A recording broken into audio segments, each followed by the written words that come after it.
안녕하세요. 오늘도 사연살롱을 찾아주셔서 감사합니다. 저는 가족이란 이름으로 시댁의 뱁새 같은 모습을 봐주었다가 큰일을 치르고 정신을 차린 40대 여성입니다. 뱁새라고 하니 여러분들은 어떤 말이 떠오르시나요? 뱁새가 황새 따라가면 가랑이 찢어진다. 이 말이 떠오르지 않으신가요? 저희 시댁의 모습은 뱁새 그 자체였어요. 사실 저희 시댁의 이런 모습은 제가 결혼 생활을 10년이나 하고 이혼을 했거든요. 전혀 모르고 있던 사실은 아니었어요. 시댁 사람들은 은근히 그들의 뱁새 같은 모습을 흘리고 있었죠. 지금 생각해보면 더 일찍 정신을 차려 큰일을 막을 수 있었는데 제가 현명하지 못했던 것 같아요. 하지만 저는 새로운 가족, 제가 선택한 가족인 시댁에게만큼은 아량이 넓었고 무조건적인 이해를 했어요. 이제는 물론 알아요. 시댁은 시댁일 뿐 시댁은 제가 바라는 가족이 될 수 없고 시댁은 애초에 새로운 가족이 아니라는 걸요. 이제 저희 이야기를 시작할게요. 답답하셔도 들어주세요. 일단 먼저 제 이야기를 할게요. 저는 어려서부터 결혼이라는 게 뭔지 알게 된 순간부터 결혼을 너무 하고 싶었어요. 결혼을 해서 가능하다면 3명 정도의 아이를 낳고 성별은 딸, 아들. 그렇게 5 식구가 오순도순 사는 모습을 정말 자주 꿈꿨어요. 제 가족을 만들고 싶었어요. 오로지 제가 선택한 사람과 제 힘으로 낳은 아이들. 그 미래가 정말 행복할 것 같다는 생각을 했어요.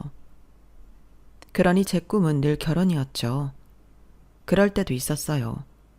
초등학생 때 나의 꿈에 대해 글짓기를 하기도 하고 그림을 그리기도 하잖아요. 그때 제가 한 글짓기나 그림을 보면 온통 가족 이야기예요. 그리고 희망하는 직업란엔 늘 엄마나 부인이라고 썼죠. 물론 중학생, 고등학생이 되어서 직업에 대한 개념이 생기면서 다른 직업을 쓰긴 했어요. 하지만 언제나 늘 좋은 엄마와 부인이 되고 싶다는 생각을 했죠. 그게 제 최종적인 목표였어요. 그래서 친구들에게도 그렇게 말할 때가 많았어요. 그런데 한 친구가 이렇게 묻더라고요. 좋은 엄마, 좋은 아내. 그런 건 너무 고리타분하지 않아? 요새 그런 꿈을 가진 여자가 어딨어? 여기 있네. 너희는 안 그래? 유모차 끌고 가는 엄마들 보면 예쁘고 부럽고 그렇지 않아? 달랄한 가족들 보면 마음이 몽글몽글하고. 난 그러는데. 그래서 난 꼭 좋은 엄마, 좋은 아내가 될 거야. 그런데 그거 인간은 결핍을 욕망하는 거 아니야? 왜 프로이트라고 인간의 정신 같은 걸 연구한 사람이 있는데 그 사람이 그런 말을 했는데 생각해보면 너 가족을 이루고 싶다는 이야기 말고 뭐 하고 싶다고 우리한테 말한 적 없잖아. 저는 친구의 그 말을 듣고 그 순간 얼어버렸어요. 그럴 수밖에 없었어요. 사실 저에겐 친구에게 말하지 못한 비밀이 있었거든요. 그리고 단 한 번도 그 비밀이 저에게 결핍이라고 생각해 본 적이 없었어요. 그리고 프로이트? 당연히 몰랐죠. 애초에 저는 심리학에 그다지 관심이 있지도 사람의 심리에 관심이 있지도 않았거든요. 물론 지금도 마찬가지고요. 하지만 친구의 그 말은 저를 바닥으로 내려앉혔어요. 그러자 친구도 그냥 해본 말이라며 미안하다고 하더라고요. 아마 거기에 있던 친구들은 모두 제 가정사를 예측했을 거예요. 정확히 무슨 일인지는 몰라도 적어도 제 가정에 무슨 일이 있었다는 것을 알았겠죠. 저는 들켰다라는 생각과 스스로 놀라서 어쩔 줄을 몰랐어요. 그리고 집으로 돌아와 곰곰이 생각해봤죠. 사실 저희 엄마는 제가 16살이었을 때 그해 여름에 집을 나갔어요. 지긋지긋해. 이렇게 가난하게 지내는 거 아주 지긋지긋하다고. 내가 언제까지 이런 상표도 모르는 옷을 입어야 하고 언제까지 하지도 못하는 요리를 해야 해? 그리고 이건 어디서 주워온 건데? 이 집은 아무리 청소를 해도 또 해도 집이 낡아서 먼지투성이야. 나 이제 도무지 감당할 수가 없다고. 그리고 너 그만 좀 울어. 내가 너 때문에 하던 공부도 그만두고 이러고 살고 있는데 대체 뭐가 억울해서 그렇게 우니? 정말 지긋지긋해. 아침에 일어나는 게 얼마나 지옥 같은 줄 알아? 내가 뭘 포기하고 여기에 왔는데. 나 오늘부로 여기 떠날 거야. 아버지한테 갈 거야. 자존심 이딴 거 다 필요 없어. 여기서 살 바엔 아버지한테 가서 길 거야. 나 찾지 마. 죽어도 찾지 마. 엄마는 하교를 한 저와 퇴근을 한 아빠 앞에서 그렇게 말하고 정말 집을 나갔어요. 그때 저는 에어컨이 없는 저희 집에서 공부를 하기 힘들어 아빠가 퇴근할 때까지 도서관에서 공부를 하고 있었거든요. 엄마는 그런 저희가 돌아올 때까지 기다린 것 같더군요. 그때 저희 아빠와 분식집에서 저희가 먹을 김밥이며 떡볶이, 순대 같은 걸 사왔는데 그래서 아빠가 먹고 이야기하라고 식탁을 펼쳤는데 엄마는 차갑게 웃었어요. 그딴 음식도 그만 먹고 싶다고. 그게 얼마나 몸에 안 좋은지 알아? 그렇게 말하고 캐리어를 끌고 집을 나갔어요. 정말 더운 여름이었어요. 저와 아빠는 더운 여름에 집을 나간 엄마를 걱정하며 식탁에 앉아 사온 음식을 먹었죠. 사실 그때 저는 울고 싶었어요. 엄마가 저런 이야기를 한 게 처음이 아니었지만요. 초등학교 그림 그리기 시간엔 가족을 그리기도 하죠. 저는 맨날 그 시간에 거짓 그림을 그렸어요. 저희 엄마의 표정을 매번 인자하게 웃는 얼굴로 그렸거든요. 그건 거짓 그림이에요. 저희 엄마는 매일 인상을 쓰고 있었어요. 설거지를 할 때도 청소를 할 때도 아빠에게 돈을 달라고 말할 때도 샤워를 오래 한다고 저를 혼낼 때도 언제나 인상을 쓰고 있었어요. 그러니까 거짓 그림이죠.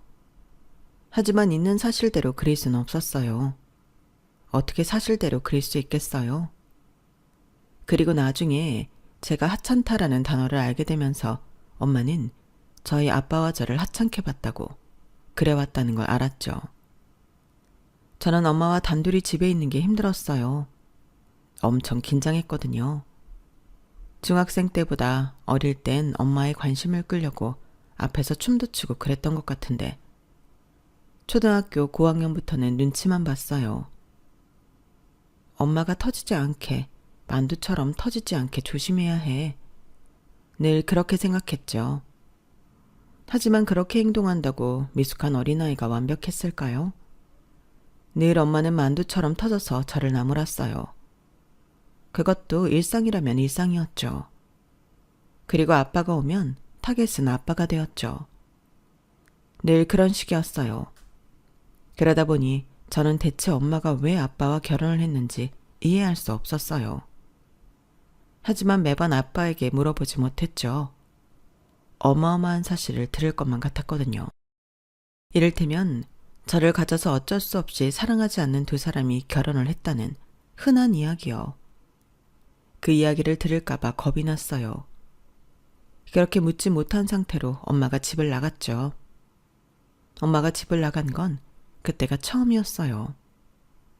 엄마는 아무리 저희 부녀를 하찮게 봐도 집을 나가진 않았어요. 자주 외출도 하지 않았어요. 늘 집에만 있었죠.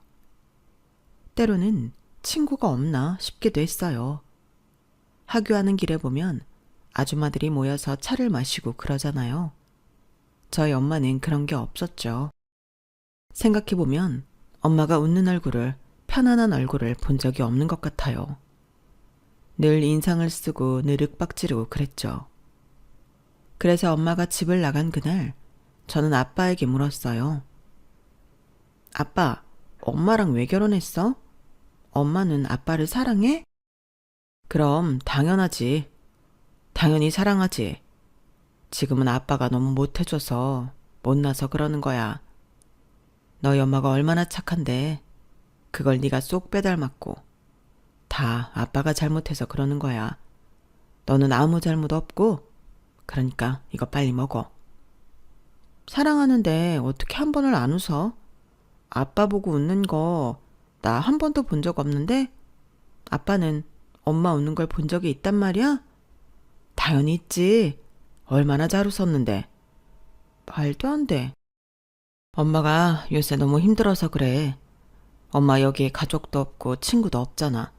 혼자 얼마나 외롭겠어? 너도 친구들이랑 놀고 공부하느라 바쁘고 아빠도 바쁘고. 그러니까 셈이 난 거야. 너희 엄마도 옛날엔 친구 많았어. 공부도 잘하고 예쁘잖아. 그리고 엄마는 지금 아빠 도와준다고 예전에 하던 공부도 다 그만두고 아빠한테 온 거야. 그리고 예쁜 너를 낳고 네가 다 크고 공부를 하니까 아무래도 다시 공부가 하고 싶나 봐. 아빠가 더 노력해야지. 엄마가 하고 싶은 대로 다 하게 해줘야지. 그럼 나 때문에 결혼한 건 아니네? 그건 무슨 소리야? 뭐 혼전 임신? 아니야. 네 엄마랑 그렇게 결혼하지 않았어. 얘가 별 생각을 다 하네. 얼른 먹기나 해. 엄마는 곧 돌아올 거야. 하지만 저도 아빠도 그때 떡볶이를 먹으면서 국물까지 다 먹으면서 생각했죠. 엄마는 돌아오지 않을 거라고요. 영영 가버렸다고요. 자기가 살던 세상으로요. 그 세상이 어떤 세상인지 저는 알지 못했지만요. 그렇게 저는 사춘기 시절을 엄마 없이 자랐어요. 가장 힘든 건 엄마로부터 배워야 할 것들을 배우지 못한다는 데 있었어요. 딸들은 2차 성징을 하고 여자가 되면서 엄마로부터 배우는 것들이 있잖아요. 예를 들어 저는 엄마가 떠나고 초경을 했어요. 친구들보다 늦었죠.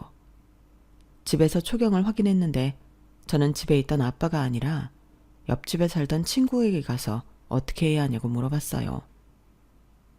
너희 엄마한테 물어보지 왜 나한테 와? 아, 우리 엄마가 지금 밖에 잠깐 나가서 그래. 이대로 있을 수는 없잖아. 그리고 나도 엄마 돌아오면 엄마한테 물어볼 거거든? 이거 좀 알려줬다고 유세야. 그러면서 알려주고 생리대도 챙겨준 친구에게 괜히 짜증을 냈죠. 지금 생각하면 그 친구한테 미안해요. 그리고 엄마는 제가 고등학생이 되어서도 대학생이 되어서도 직장인이 되어서도 집으로 돌아오지 않았어요. 매번 입학식과 졸업식 때마다 엄마가 오는 건 기대도 안 했지만 휴대폰을 확인하며 문자라도 오길 기다렸는데 그것조차 없었죠. 저는 엄마의 생일, 어버이날에 엄마의 번호로 꼭 문자를 남겼거든요. 매년 그랬어요. 그러다 대학교를 입학하고 그러지 않았죠. 미웠어요. 집으로 돌아오지도 않고 딸의 문자에 간단한 답장도 없는 엄마가 미웠죠. 그러니 친구의 말은 맞았어요. 욕망은 결핍으로부터 온다는 위대한 사람의 말도 맞고요. 정말 그렇게 생각하니 친구들과 있을 때, 가족들과 있을 때 저는 무언가 크게 원하지 않더라고요. 그저 혼자 있기 싫었어요. 그러니 가족을 만들고 싶다는 마음은 혼자가 되기 싫다는 마음으로부터 비롯된 거였죠. 하지만 그런 마음으로부터 비롯되었다고 해서 가족을 만들고 싶다는 제 마음이 나쁘다고 생각하지 않았어요. 조금 주눅이 들긴 했지만 성인이 되고 나서도 결혼을 하기 위해 제 가족을 만들기 위해 노력했죠. 그러다 보니 결혼의 발돋움인 연애나 소개팅이 그리 가볍게 다가오지 않더라고요. 상대가 결혼을 하고 싶어하는 저를 부담스러워하기도 했고요. 그래서 제가 연애를 몇 번 안 했어요. 그러다 제가 대학을 졸업하고 건축회사의 인사팀에 입사를 해요. 그때 신입사원 연수로 남편을 만났어요. 남편은 건축팀인데 저희 회사가 신입사원 연수를 총 4주 했어요. 그중 2주는 회사 전체 신입사원들이 모여 연수를 해서 그때 처음 만나게 되었어요. 알고 보니 같은 대학 선배더라고요. 낯선 회사에서 같은 대학이라는 것만으로도 크게 위안이 되었어요. 그래서 친해지게 되었는데 연수가 끝나고는 연인이 되었죠. 회사에서 1년 반 동안 비밀 연애를 했어요.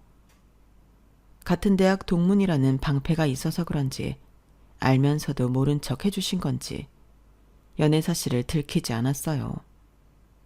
일에 지장이 가지도 않았고 이후에 결혼 준비하면서 한 분 한 분 말씀을 드렸죠. 이후에 청첩장을 받아도 놀라지 않게요. 그런데 저희 예상과 다르게 다들 크게 놀라지 않았어요. 전혀 몰랐다는 사람도 있었지만 그렇구나 하는 반응이 대부분이었죠. 뭐 그렇죠. 사내 연애는 복사기도 안다는 말이 괜히 있는 게 아니잖아요. 그렇게 저는 그토록 원하던 결혼을 하게 되었어요.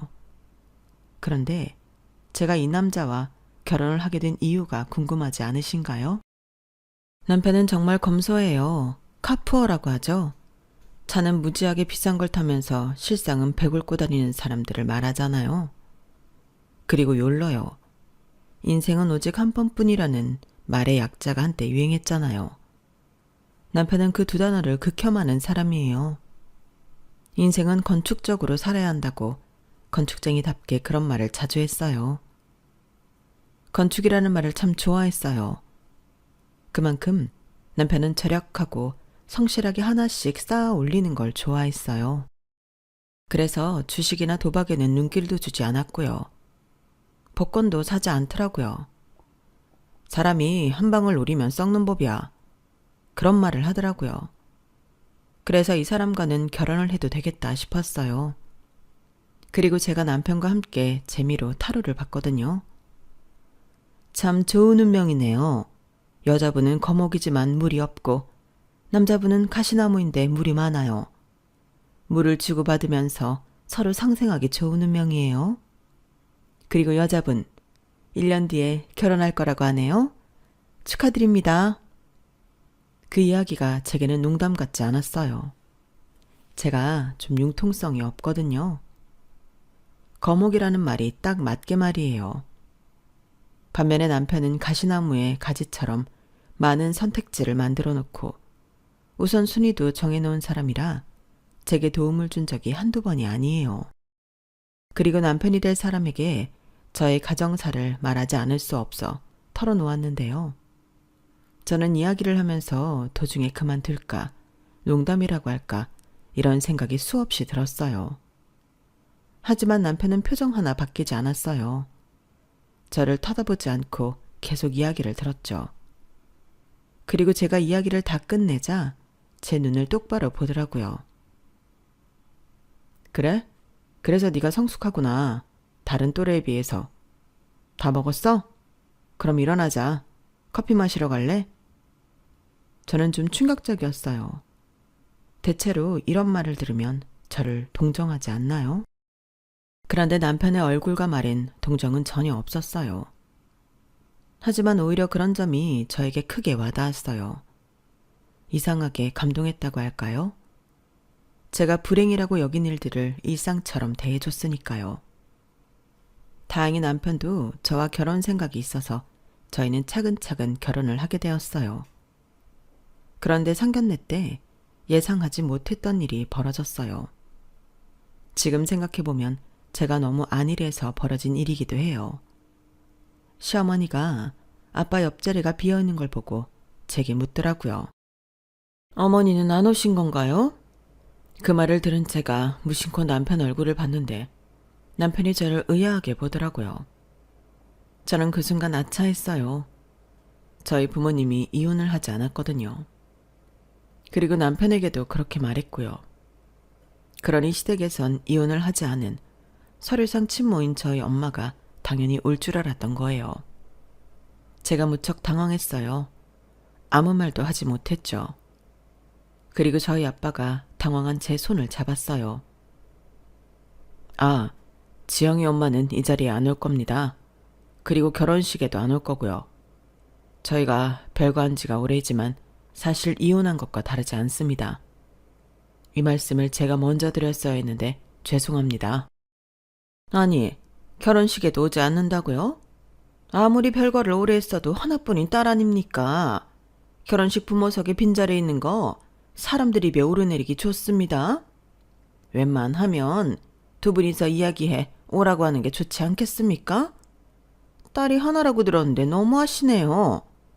요새는 이혼을 해도 별 껄끄럽고 생각한 관계 아니면 참석한다고 하던데 두 분 사이에 무슨 큰일이 있으셨나요?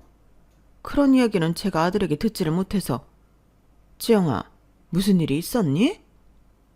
시어머니가 제게 묻는데 저는 고개를 숙일 수밖에 없었어요. 그렇게 상견례는 한마디로 망쳤어요. 하지만 그렇다고 결혼식 준비를 멈출 수는 없기에 매일 결혼식 준비를 했죠. 그런데 결혼식 일주일 전에 엄마 번호로 전화가 오더라고요. 저는 의심하며 전화를 받았어요. 그런데 정말 엄마였어요. 너 결혼한다며? 너희 아빠도 이야기 안 했는데 네 신랑이라는 사람이 찾아왔더라. 결혼한다고. 네 얼굴 생각해서 와줄 수 없냐고. 상견례 때 이야기도 들었다. 말해줬다면 갔을 거야. 네 신랑 말대로 하나뿐인 딸이니까. 한복은 내가 알아서 하마. 엄마는 그렇게만 말하고 제 대답은 듣지 않고 전화를 끊었어요. 그리고 전 남편에게 가서 이게 무슨 일이냐고 물었죠. 그러니 남편이 제 손을 잡아요. 너한테 미리 말 안 한 건 미안해. 하지만 물어본다고 대답할 것 같지 않았어. 너 어머니 미워하잖아. 이해해. 나 같아도 그럴 것 같아. 그래서 장인어른한테 여쭤봤어. 어머니, 장모님 어디 계신지. 그리고 상견례 때 있었던 일, 결혼식 때 그대로 겪고 싶은 건 아니잖아. 엄마 말이 완전히 틀린 것도 아니고. 빈자리 있으면 남 이야기하기 좋아하는 사람들이 어떻게 할지 뻔해. 그러면서 남편은 다시 한번 사과했어요. 저는 너무 당황스러웠지만 남편의 말도 일리가 있는 것 같아서. 그리고 18년 만에 보는 엄마가 내심 반가워서 그렇게 하라고 했어요. 그리고 결혼식 당일 신부 대기실에서 준비를 하는 제게 엄마가 다가왔어요. 저는 내심 감동했어요. 그런데 엄마는 저와 신부 대기실을 구석구석 보더라고요. 참, 하나뿐인 딸 결혼이라고 오라더니 고작 이런 데서 하니? 나는 또 5성급 호텔에서 하는 줄 알았다. 지금 애들 시험 기간이라 얼마나 바쁜데 바쁜 사람 오라고 해놓고 기름값도 안 나오겠다. 그리고 그 드레스 너한테 안 어울려. 네 남편이 그 드레스가 이쁘다 하든? 참, 이렇게 미적 감각이 없어서야. 결혼식은 얼마나 하니? 엄마 바쁘다. 그리고 아빠가 엄마를 찾으러 왔어요. 애한테 별 이상한 소리 하지 말고 밖으로 나와. 사위한테 인사는 했어? 사돈어른한테는. 무슨 사위, 무슨 사돈어른? 그쪽에서 먼저 인사해야 하는 거 아니야? 시집이잖아, 시집. 근데 왜 내가 해야 해? 남편이 예상한 제가 꿈꾸던 감동적인 재회는 없었어요. 저는 속상해서 눈물이 날 것 같았죠. 화장이 번질까 눈물을 참느라 얼마나 고생했다고요. 그리고 엄마 때문에 기분도 망쳐서 결혼식 또한 감동적으로 느껴지지 않았어요. 그저 이 드레스가 너무 불편했죠. 그리고 결혼식이 끝나고 축의금 봉투를 확인하는데 설마 엄마가 축의금을 가져가려고 온 건가 싶었어요. 그런데 엄마 이름으로 온 축의금은 한 봉투도 없더라고요.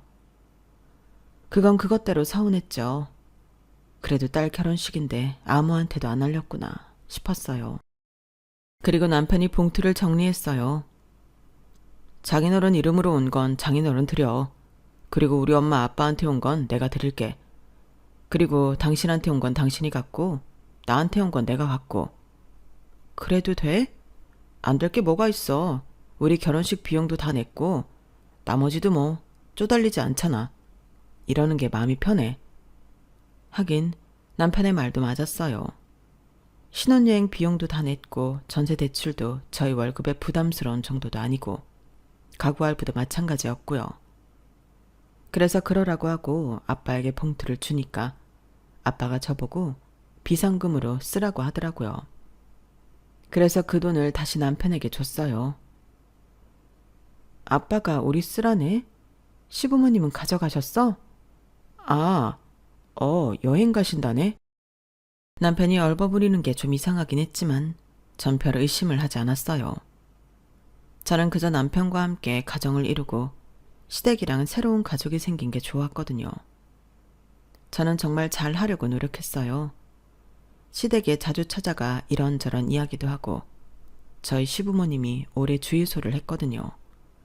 그래서 주유소 일도 도와드리고 식사 못 하셨다고 하면 저녁에 도시락 싸서 가져다 드리고 그랬죠.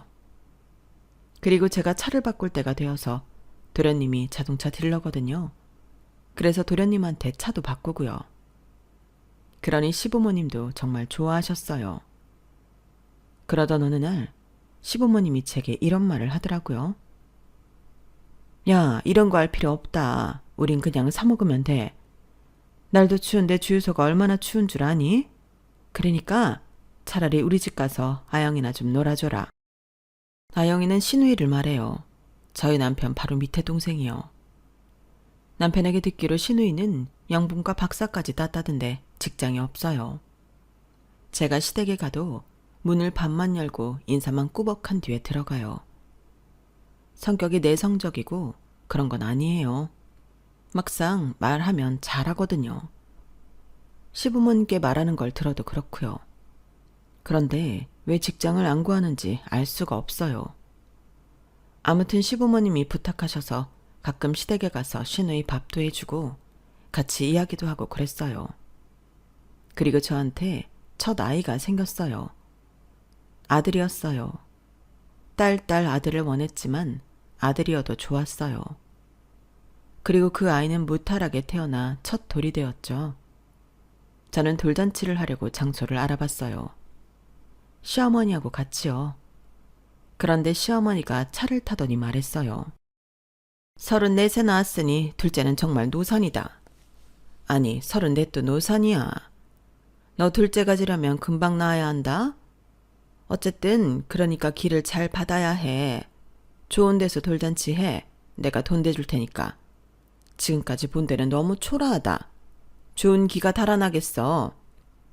에이, 안 그러셔도 돼요. 그리고 아까 본 데 괜찮지 않아요? 가격도 그렇고. 어차피 요새 돌잔치는 사람들도 많이 안 와서 넓은 데는 필요 없어요. 어머머? 얘가 무슨 말을... 우리 지인 중에 애 돌잔치 온다고 하는 사람이 얼마나 많은데. 태영이 아버지 인맥이 좋아. 그러니 좋은 데서 넓은 데서 해라. 남들 보기 부끄럽지 않게. 내가 얼마 전에 가본 돌잔치는 호텔에서 했는데 애들 한복이 명품이더라. 청담동에서 가져왔다던데 너희도 그렇게 해. 내가 돈은 다 대줄 테니까. 그래서 저는 인당 식사 비용이 7만 원 정도 하는 장소에 돌잔치를 예약했어요. 총 500만 원 정도 들었어요. 하지만 최종 결정하고 결제까지 했는데 시어머니에게 소식이 없는 거예요. 어머니, 저 엊그제 돌잔치 비용 다 냈는데. 여기 영수증이요. 아, 그러니? 일단 기다려봐라. 내가 축의금 모이면 그것까지 해서 줄 테니까. 하지만 시어머니는 돌잔치가 끝나고 며칠이 지났는데도 돈을 주지 않았어요. 축의금도 다 가져가셨는데 말이에요. 그래서 나중에 둘째가 태어나 돌잔치를 할 때는 총 비용 200만 원에 대해서 소박하게 했어요. 그러니 시어머니가 혀를 끌끌 차면서 저를 거지 취급하더라고요. 그리고 시부모님 앞으로 온 축의금은 또 가져가셨어요. 그때 저는 알았죠. 저희 시부모님 돈 앞에서는 얼굴이 바뀐다는 걸요. 생각해보면 같이 외식을 할 때 식사 비용을 먼저 내신 적이 단 한 번도 없어요. 너무 구차해 보이나요? 그래도 나름 그 연세까지 일하는데 자식들 며느리 한 번 사줄 수 있잖아요. 그런데 지갑이 열리질 않더라고요. 그러다 시아버지가 오래 운영하신 주유소를 정리하셨어요. 시부모님은 인근 마을로 이사를 가셨죠. 땅을 사서 그 땅에 집도 짓고 작은 펜션도 주채 지으셨어요. 설계는 건축 일을 하는 남편이 했고요. 그런데 공사를 앞두고 남편이 말했어요. 우리 부모님 집 짓는데 얼마 보탤 수 없을까? 사실 우리 부모님 나 공부시키고 동생들 공부시키고 또 아영이는 대학원까지 보내느라 모으신 돈 거의 없거든. 대출 받으시겠다고 하는데 이제 벌이도 마땅치 않고 투자한다고 생각하고 안 될까? 투자? 그런 펜션 벌이 중 몇 프로 가져올 건데? 그리고 그걸 우리만 보태? 아영이랑 도련님은? 아영이는 알다시피 일을 안 하잖아. 그리고 태수는 지금 결혼 자금 모으느라 보탤 돈도 없고. 자기 왜 이렇게 냉정하게 굴어? 당신 부모 일이라도 이럴래? 그리고 펜션이야 나중에 우리가 물려받을 수도 있잖아. 아니 확실히 우리 부모님 돌아가시면 우리 명의가 될 거야. 내가 설계하고 다 했는데. 그러니까 투자한다고 생각하고 어떻게 안 될까? 그런데 알고 보니 이미 투자는 했고 시아버지 차도 신형 SUV로 바꿔주었더라고요. 제가 어떻게 이럴 수 있냐고 화를 냈어요. 부부 사이에 있을 수 없는 일이라고요. 그러니 되려 저에게 화를 내더라고요. 아니, 내가 내 돈으로 부모님 집 짓는데 투자하고 차 바꿔주겠다는데 왜? 당신 돈 한 푼 안 들어갔어. 걱정하지 마. 그리고 우리 아빠 그 차 10년은 더 탔어. 알아? 자기는 5년도 안 되어서 차 바꾼 주제. 넌 되고 우린 안 돼? 내 차는 중고차였잖아. 연식이 2012년이었다고. 어쨌거나 우리 부모님이 작은 주유소 하면서 우리 삼남매 키우느라 얼마나 고생했는데 내가 이 정도 효도도 못해? 그러게 애초에 순정적으로 나왔어야지. 그리고 내가 말했잖아. 결국엔 내 땅, 네 땅 되는 거라고. 나중에 우리가 살 집이고 우리가 관리할 펜션이라고. 왜 이렇게 답답하게 굴어? 그걸 당신이 어떻게 장담해? 약속 받아낼 수 있어? 각서라도 쓸 수 있냐고. 그렇게까지 하면 내가 투자할게. 각서 받아내. 알았어? 그러자 남편은 저와는 도무지 말이 안 통한다며 방을 나갔고 그날은 소파에서 자더라고요. 그리고 저는 혼자 방에 남아 울었네요. 돈이 아까워서가 아니에요. 투자할 수 있죠. 노후를 생각하면 나쁘지 않은 선택지고요. 하지만 일단 상의하지 않고 돈을 보탰잖아요. 그리고 저희 형편이 그리 넉넉하지 않아요. 둘이 살다가 넷이 되니까 지출이 만만치 않더라고요. 그리고 효도하는 거라는 남편의 말을 들으니 순간 저희 아빠가 생각이 나서 눈물이 왈칵 쏟아지더라고요. 저희 아빠도 만만치 않게 힘들게 저를 키웠어요. 그래도 시부모님은 부모 잘 만나 땅을 얻어 주유소를 했지만 저희 아빠는 3번에 이직을 했어요. 처음엔 제약회사였고 다음이 보험회사, 그리고 다음이 타이어 공장이었어요. 원래 저희 아빠는 운동을 했어요. 무슨 운동이었는지는 모르지만 집안 형편이 어려워져서 운동을 계속하지 못하고 운동만 했으니 공부를 못해서 대학도 가지 못하고 바로 취직을 했어요. 제약회사는 할아버지 지인이 임원으로 있어서 취직할 수 있었어요. 그리고 이직을 여러 번 한 것은 처음 하는 영업일에 적응을 못해서 실적이 나지 않았기 때문이에요. 한마디로 잘렸죠. 아빠는 영업을 하면서 스트레스를 많이 받았어요. 친구도 지인도 전부 잃었죠. 그래서 아빠는 마지막에 타이어 공장을 다니면서 그제야 무사한 일 했어요. 애초에 이런 데에서 일을 할 걸 그랬다. 나는 이 기계를 다루는 일에도 자격이 필요하다고 생각했는데 그냥 사지 멀쩡하면 할 수 있는 일이란 걸 알았다면 애초에 이 일을 했을 거야. 아빠는 요새 너무 행복하다. 그러니 공장 다닌다고 안타깝게 생각할 거 없어. 그리고 저희 아빠 차에 대해서도 할 말이 많아요. 저희 아빠는 6년 된 중고차를 제가 초등학생 때 사서 고등학생 때까지 탔고 지금 타는 차는 15년 정도 되었어요. 오히려 바꿔야 할 차는 저희 아빠 차 아닌가요? 게다가 저희 아빠는 제가 결혼을 하고 불이 나게 12평짜리 빌라로 이사를 갔는데 알고 보니 그 전에 살던 집은 반전세였더라고요. 그리고 와이프 없이 사는 남편은 왜 이렇게 비굴해 보이는지 아빠가 제 출가 이후 살도 많이 빠져서 더 그래 보이더라고요. 그리고 제가 미련하게 느껴졌어요. 그래서 아빠에게 차를 선물했어요. 외제차로 사드렸어요. 그리고 공장에서 일해 고된 아빠를 위해 안마기도 선물 드렸죠. 최고급형으로요. 그리고 그걸 남편이 알게 되었고 순차적으로 시부모님 귀에도 들어갔어요. 너희 아빠 차 바꿔줬다며. 그것도 외제차로? 그리고 요새 선전하는 최고급 안마기도 사주고? 다음엔 뭐 해줄 거니? 다음엔 집이라도 사주려고? 언니, 그렇게 돈 많으면 저도 좀 해주세요. 나도 외제차 몰고 싶다. 엄마, 우리 안마기 바꿀 때 안 됐나? 그러더니 시어머니와 시누이는 제 앞에서 제 험담을 했어요. 제 배포가 작다는 둥 융통성이 없다는 둥. 나중엔 남편이 불쌍하다는 말도 하더라고요. 저는 그 자리에서 짐을 챙겼어요. 어머니, 그리고 아영아, 제발 적당히 좀 하세요. 제가 뭘 그렇게 잘못했나요? 맞아요. 저 이 집 짓는데 비용 보태기 싫었어요. 애들 키우는 게 한두 푼도 아닌데 악착같이 모은 돈 깨고 싶지 않았다고요. 그런데 남편이 그러더군요. 자기 돈으로 효도하는데 뭐 어떠냐고요. 그래서 저도 그렇게 한 거예요. 다 제 돈으로 아빠 차 바꿔드렸어요. 왜요? 그러자 시부모님 시누이 벙쪄서 아무 말도 못하더라고요. 하지만 그 이후 시어머니와 시누이는 저를 무시했어요. 빈정상한 게 1년은 더 갔죠. 두 사람 다 2월이 생일인데 그때 제가 금팔찌를 해주기 전까지 그랬어요. 그리고 제게 있을 수 없는 일이 일어났죠. 저희 아빠가 그로부터 5년 뒤에 췌장암으로 돌아가셨어요. 5년 정도 투병했고 투병하면서 마음의 준비를 했지만 마음이 무너지는 건 어쩔 수 없었어요. 저희 남편이 상주를 했고 저희 엄마는 오지 않았어요. 하지만 그것조차 신경 쓸 수 없었어요. 전 첫째 날에 계속 울었어요. 그래서 남편과 시부모님이 대신 손님을 맞이했죠. 그리고 둘째 날 제가 정신을 좀 차리고 조문객을 맞이했어요. 그러니 남편도 시부모님도 각자 본인들 지인에게 가더라고요. 생각해보면 그때 시댁 식구들 지인이 더 왔어요. 저희 시아버지가 지금 사시는 곳 이장이거든요. 그리고 시어머니는 부녀회 회장이고요.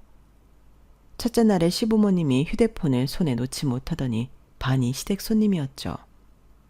그리고 다음 날 새벽 시댁에서 저희 아빠 보험금 이야기가 나왔어요. 보험금 수령은 네가 아는 거니?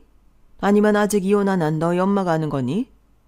너희 아빠가 보험회사에서 일해서 그런 것 하나는 꼼꼼하게 했을 텐데. 그러게, 네가 이 약 물고 이혼을 시켰어야지. 이것 봐, 얼마나 복잡해?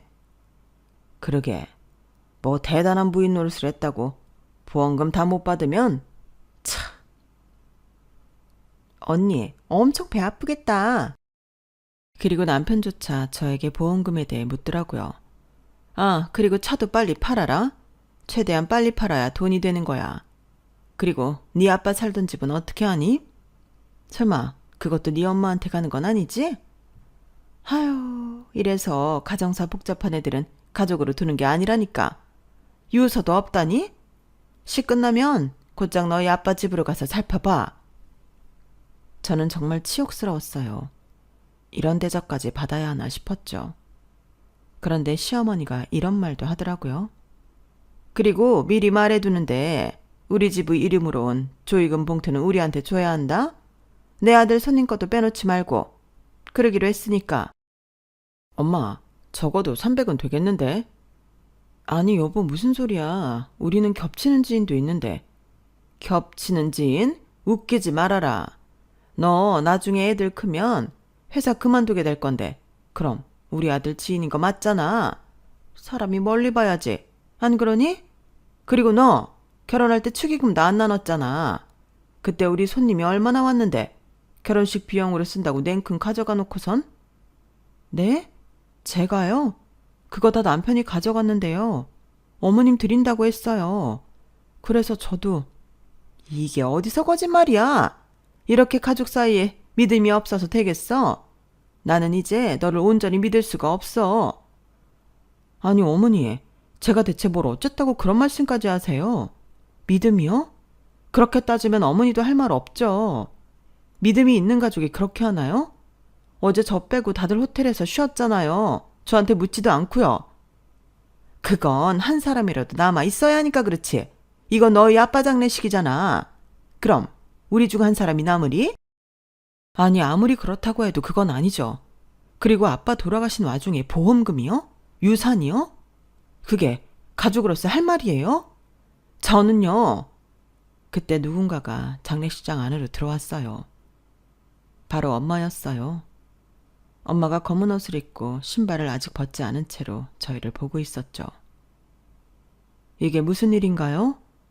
저희 엄마가 물었어요. 그러니 시어머니가 팔짱을 끼고 웃었어요. 제3자는 빠지시죠? 그런데 저희 엄마 전혀 주눅들지 않고 신발을 벗었어요. 신발장에 가지런히 신발을 두고 아빠의 영정사진 앞에서 절을 하고 조의금을 함에 넣었어요. 그리고 저희에게 왔어요. 제 3자라는 말에 할 말이 없지만 그래도 아직 이혼은 안 했으니까요. 무슨 일 있나요? 멀리서부터 큰 소리가 들리던데요. 그리고 늦은 건 죄송합니다. 제가 소식을 못 들어서. 소식 듣고 정리할 걸 정리하니 이 시간이네요.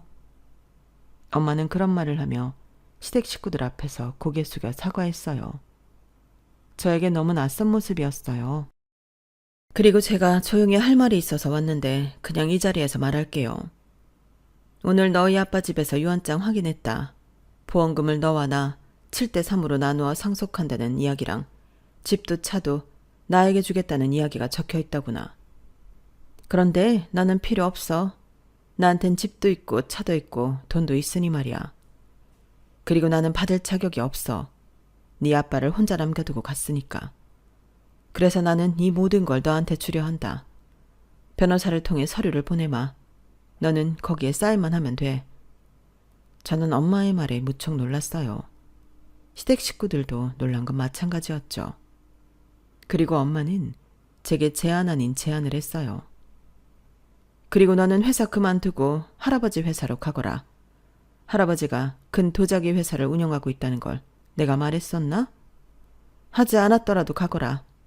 딱 보니 시댁에서 존중받는 것 같지 않으니 나도 마음 편히 네 자리를 만들어 놓을게. 아주 큰 회사다. 오빠 애들한테는 뜻이 없어서 후계자가 필요해. 지금부터 일을 배우면 나중에 물려받을 수 있을 거다. 다음 주부터 출근해라. 제가 벙쪄서 아무 말도 못하니 시어머니가 저에게 눈치를 줬어요. 아우, 사돈어른 당연히 그래야죠. 얘 후계자라잖니. 어서 하겠다고 해. 그럼 우리는 떼돈을 버는 거야. 그리고 그 말을 들은 엄마가 피식 웃었어요. 죄송하지만 그 댁으로 들어가는 돈은 한 푼도 없을 겁니다. 사실 밖에서 무슨 이야기 하는지 다 들었어요. 제 앞에서 순순히 사과하면 이렇게까지 할 생각은 없었는데 제 딸 이제부터 제가 데리고 살겠습니다. 이혼시키겠다는 소리입니다. 하나뿐인 제 딸 이런 대접 받고 사는 거 원하지 않습니다. 물론 제가 키운 건 아니고 제 남편이 다 키웠지만요. 하늘에서 보고 있을 제 남편도 이런 생활 원하지 않을 겁니다.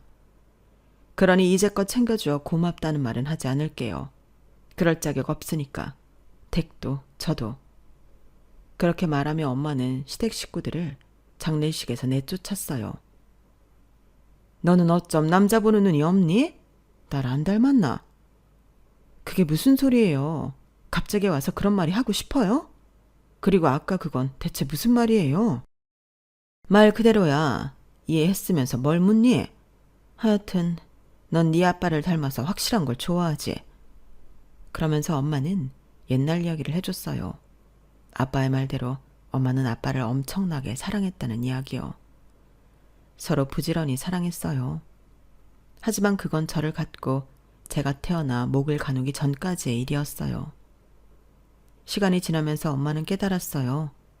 부잣집 딸인 엄마가 가난한 아빠를 감당하기엔 속이 좁다는 걸요.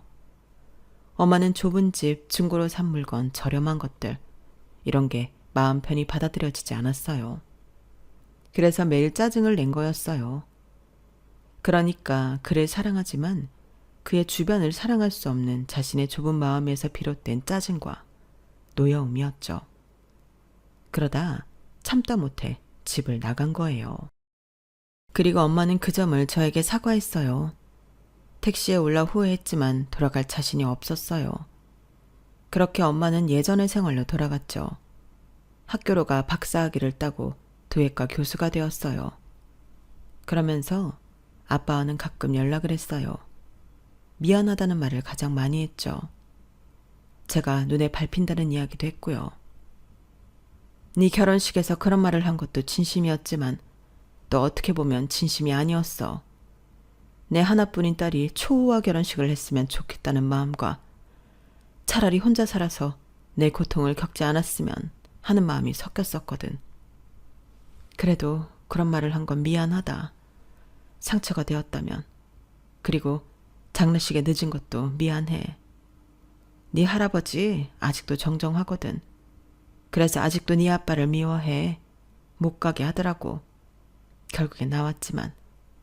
아무튼 미안하다. 그리고 엄마는 변호사를 선임해 줄 수 있으니 소송하고 싶으면 하라고 했어요. 그런 말을 하고 저와 밤새 이야기를 했어요. 그런 뒤에 장례버스에 올라 아빠를 화장하고 추모 공원에 모셨죠. 그때까지 시댁 식구들은 보이지 않았는데요. 저희 집에 있더라고요. 모두 제 발목을 잡고 그리고 고개를 조아리고 사과를 해요. 미안하다. 우리가 너무 잘못했다. 앞으로는 그런 말 안 하마. 조의금 모두 네가 가져가라. 그거에도 성에 안 찬다면 내가 뭐든지 하마. 우리가 뭐든지 할게. 제발 이혼만은 말아다오. 저는 기가 막히더라고요. 이렇게 태세 전환을 하는 시댁 식구들이 웃기고요. 참 웃기네요. 그놈의 돈이 뭐라고. 저 엄마 말대로 할 거예요. 이혼할 거고 할아버지 회사도 들어갈 거고요. 조익은 보니까 딱 300만 원 정도 되던데 그 돈 받고 합의 이혼하죠. 어차피 소송에도 불리한 거 아시잖아요. 유산 상속받은 건 재산 분할에 들어가지도 않고.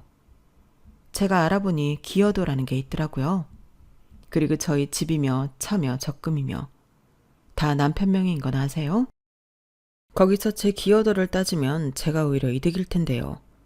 설마 남편 기여도가 아드님 기여도가 높다고 생각하는 건 아니죠? 맨날 시댁에 가서 청소하고 일 도와주고 제가 그랬는데 당신은 우리 아빠 집 자주 가지도 않았잖아. 그 명의 네가 다 가져가. 대신 친권이랑 양육권은 내 거야. 알겠어? 거기에 대해선 입도 뻥긋하지 마. 이제 다들 가주실래요? 이왕이면 너도 좀 가고. 엄마랑 서류 정리되면 집어넣어서 나갈 테니까 그때까지만 시댁에 있어. 빨리들 나가요. 진짜 꼴도 보기 싫어서. 제 말이 무서웠는지 정말 남편과는 합의 이혼을 했어요. 친권도 양육권도 제가 모조리 가져왔고요. 그때 저는 제 시댁 식구들이 덩치만 크고 심장은 콩알만한 사람이라는 걸 알았죠. 저 같았으면 안 되더라도 소송해봤을 텐데 이런 식구들에게 뭘 그렇게 쫄았는지 저도 제가 한심하더라고요. 그리고 저는 난생 처음 보는 할아버지 회사로 들어가 일을 배우고 있어요. 도자기를 전문적으로 배우는 일은 처음이지만 그래도 예쁘고 재밌더라고요. 그리고 넓게 봐서 제가 잘 읽으면 제 아들들도 일자리가 보장된 거잖아요. 요즘 같은 시기에 얼마나 다행이에요. 저는 제 아들들만 보고 열심히 할 생각입니다. 그리고 아마 남편은 재혼도 못할 거예요. 제가 회사에 모조리 다 이야기하고 퇴사했거든요. 누가 이런 시댁에 시집 오고 싶겠어요. 그리고 시부모님이 사는 마을에 부녀회를 통해 소문을 냈어요. 부녀회에서 저희 아빠 장례식에 온 분들이 불만이 많더라고요. 하긴 누가 사돈어른 장례식에 사람을 불러요. 그래서 시아버지는 이장자리에서 내려오고 시어머니도 부녀회에서 퇴출당했어요. 아마 이사를 가실 것 같아요. 부동산에 물어보니 집을 내놓았다고 하더라고요. 여기까지 저희 뱁새 시댁에 대한 이야기는 끝입니다. 어떻게 보셨나요? 정말 뱁새가 황새 따라하단 가랑이 찢어진다니까요. 저도 제 분수 지키며 열심히 살아가 볼 생각입니다. 제 이야기 들어주셔서 감사드리고요. 모두들 부자 되시고 건강하세요. 여러분, 사연 댓글에 응원과 현명한 조언 부탁드려요. 좋아요와 구독은 저에게 큰 힘이 됩니다. 오늘도 좋은 일 가득하세요.